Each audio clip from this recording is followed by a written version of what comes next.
Magandang araw po. Narito na po ang magiging lagay ng panahon ngayong araw ng Miyerkules, November 19, 2025.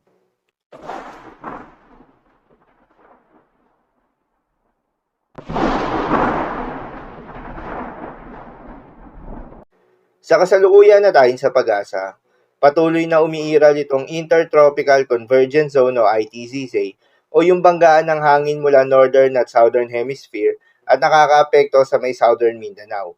Dahil dito ay asahan yung maulap na kalangitan na may kalatkalat ng mga pagulan at thunderstorms.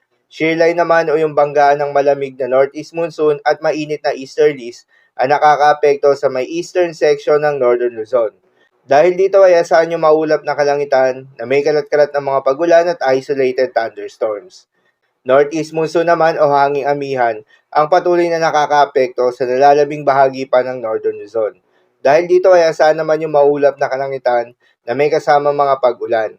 Habang sa nalalabing bahagi pa ng ating bansa kasama ng Metro Manila ay asahan naman yung bahagya hanggang sa maulap na kalangitan na may kalat-kalat na mga pagulan at thunderstorms na dulot ng easterlies o yung mainit na hangin na nanggagaling sa may karagatang Pasipiko.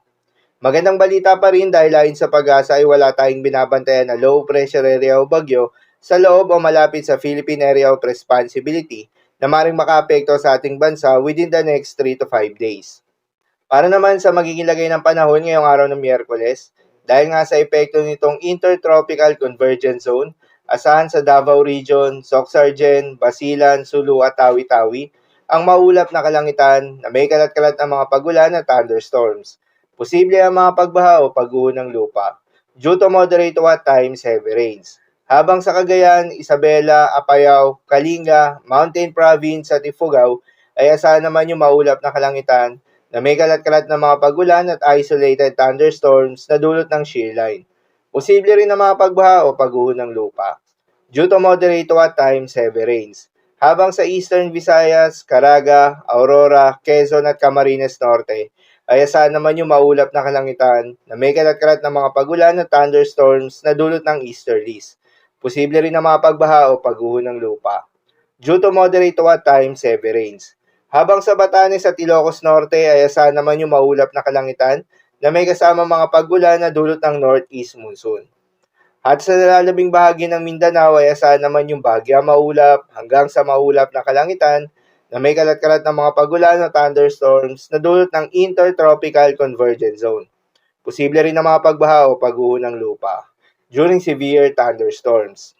At sa Metro Manila at nalalabing bahagi pa ng ating bansa ay asahan naman yung bahagya maulap hanggang sa maulap na kalangitan na may kalat-kalat ng mga pagulan o thunderstorms na dulot ng easterlies.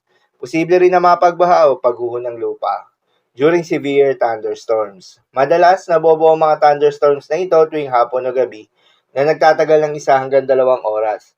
Kaya naman ingat sa mga posibleng banta ng pagbaha at pagguho ng lupa, lalong-lalo na sa mga lugar na inuulan na noong mga nakaraang araw pa.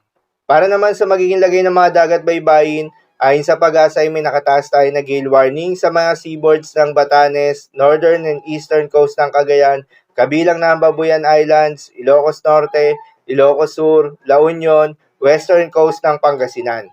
Kapag ganitong may gale warning, pinapayuhan ng ating mga kababayang mangingisda at yung may mga maliliit na sasakyang pandagat na huwag munang pumalaot sa mga nasabing seaboards dahil inaasahan pa rin yung maalon hanggang sa napakaalon na karagatan.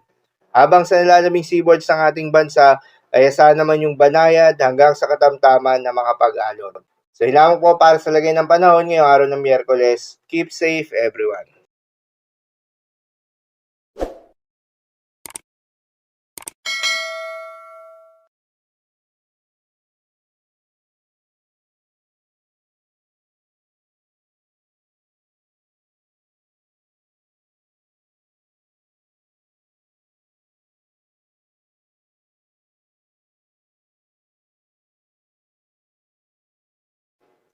So yun lamang po para sa lagay ng panahon ngayong araw ng Miyerkules.